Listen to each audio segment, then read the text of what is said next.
It is annoying when people make the false assumption that depression for Bob Grant set in as soon as On the Buses ended, as he couldn't find work.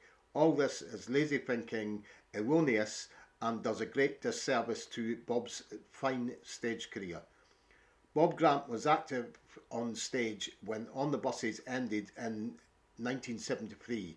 Stage was where he was at his happiest. Post On the Buses, Bob was to act, write and direct stage plays and shows and was to tour the world.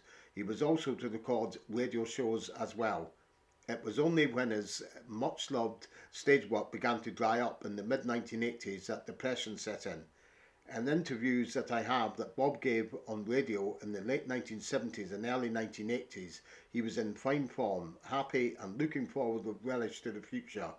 His love for stage work shone through above all else in those interviews, and he spoke of his ambition to direct more stage shows and act on stage. Again, this kills the myth that a lack of TV work was his death knell. It was not. To armchair fans, the most popular form of entertainment is TV, and many think that actors feel the same way. They do not. Bob made his name on stage in the late 1950s and early 1960s and gave him his greatest happiness. The dark days for Bob began over a dozen years after On the Buses had ended and coincided with the time when his beloved stage roles dried up and had nothing to do with not working on TV post On the Buses.